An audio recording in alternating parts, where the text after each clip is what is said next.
నియోజకవర్గంలో మాజీ మంత్రి జమ్మలమడుగు బీజేపీ అభ్యర్థి ఆదినారాయణ రెడ్డి, కడప టీడీపీ ఎంపీ అభ్యర్థి భూపేష్ రెడ్డి ఎన్నికల ప్రచారం నిర్వహించారు. ఇందులో భాగంగా నియోజకవర్గంలోని పెద్దమూడియం మండలం నెమ్మలదిన్నె గ్రామంలో సమావేశం ఏర్పాటు చేశారు. జగన్ హామీలిచ్చిన రాజోలి జలాశయం నిర్మాణం ఒక్క అడుగు కూడా ముందుకు పడలేదన్నారు ఆదినారాయణ రెడ్డి. వివేక హత్య కేసులో కడప వైసీపీ ఎంపీ అభ్యర్థి అవినాష్ రెడ్డిపై సొంత చెల్లెలే ఆరోపణలు చేస్తున్నారన్నారు. తన వియ్యంకుడు కేశవరెడ్డి గురించి మాట్లాడుతూ తమ పార్టీ అధికారంలోకి వచ్చిన తక్షణం ఆయన ఆస్తులు ప్రభుత్వానికి అటాచ్ చేసి ప్రతి ఒక్కరికి అప్పు తీర్చడం జరుగుతుందని, ఈ విషయంపై తాను చాలా కసరత్తులు చేశానని ఆదినారాయణ రెడ్డి తెలిపారు.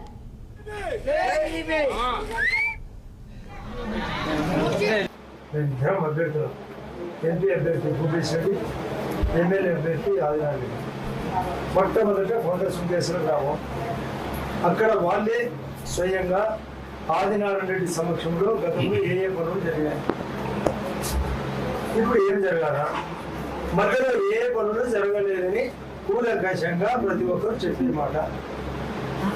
కొండ సుంకేసుల, దిగువ కల్వటాల, పాపాయపల్లి, కోటిపడపాడు, పాలూరు, పెద్దమడియం, సుద్దపల్లి, జంగాలపల్లి, జేకోటాలపల్లి, ఉప్పలూరు, 10 గ్రామం నెమ్మది.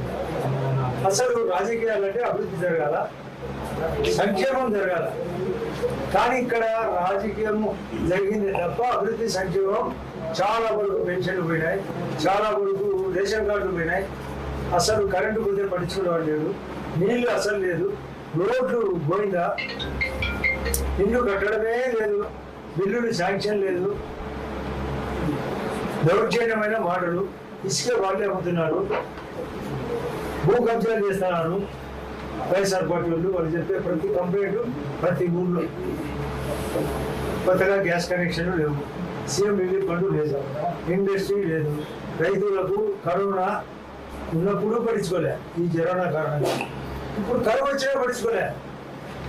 కనీసం కరువు ప్రకటిస్తే కేంద్ర స్థాయి ఉంటుంది, అది కూడా నేర్చుకోలేదు.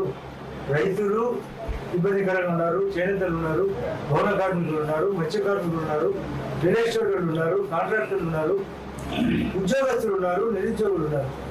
ఏ రంగం కూడా చెడగొట్టారు. అప్ప ఇష్టం వచ్చినట్టు అప్పు. ఇది ఎక్కడికి పోయింది? అంతా గంగపాలు చేశాడు, తన యొక్క సొంత పాలు, పాదర్ల పాలు చేసినాడు.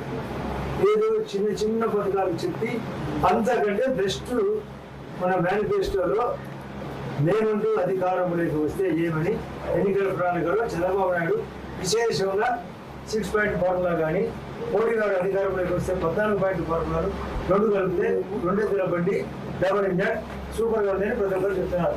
నేను స్థానిక భాషలో 2 ఎద్దుల బండి అని చెప్తున్నాను, డబల్ ఇంజన్ అని జనరల్గా చెప్తూ కూడా. ఇక్కడ రాజధాని నిర్మాణానికి వచ్చినప్పుడు కేవలం 12 లక్షల రూపాయలు ప్రకటించారు. 12 లక్షలు, 12.5 లక్షలు ప్రకటించారు. అది ఘోరాతి ఘోరం. వాళ్ళ రేట్లే 16-17 లక్షలు నడుస్తారని. అసలు ఎక్కడైనా వాళ్ళ యొక్క రేటు ప్లస్ 50% ఇవ్వాలి. నేను దాన్ని దృష్టిలో పెట్టుకొని 16 లక్షలు, అందులో సగం 8 లక్షలు, 24 లక్షలు ఇస్తానని ప్రకటన చేయడం జరిగింది. ఇప్పుడు సోలార్ సిస్టమ్ వచ్చింది, విండ్ పవర్ వచ్చింది, కరెంటు ఉత్పత్తి చేయడం చాలా సులభమంది. సెంట్రల్ వాళ్ళు రెడ్డి కింద ట్రాన్స్పోర్ట్ లైన్స్ చేసినారు. ఎందుకు కరెంటు కోతలు పడుతున్నారు?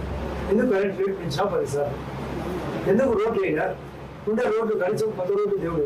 ఈ మండలంలో అనేక కొత్త రోడ్లు వేసిన, ఆ రోడ్లు ఒక్క రిపేర్ అయినా ఉందా? నేను ప్రతి ఊళ్ళో సిమెంట్ రోడ్లు వేసిన, వాటికి రిపేర్ ఏమన్నా ఉందా? ఇంట్లో సెంట్రల్ గవర్నమెంట్ 25 లక్షలు ఇస్తే ఈ యొక్క మండలానికి, ఈ తాలూకాకి ఇస్తే ఏమైనా కట్టావా? ఏమైనా త్రాగునీరుకు జగన్ జీవన మిషన్ అని ఇస్తే కనీసం వాళ్ళకు నీళ్ళన్నా పట్టించుకునేవా? ఫ్లడ్ వచ్చే కనీసం వాళ్ళని పట్టించుకునేవా? తరం వచ్చే రైతులకు పట్టించుకునేవా? డ్రిప్ ఇరిగేషన్ ఇచ్చినావా? రైతులకు ఫసల్ బీమా యోజన నువ్వు కట్టకపోయింటే వాళ్ళే కట్టింది, ఆ అవకాశం కూడా పోగొట్టావు. ఇటువంటి పాలన అవసరమా?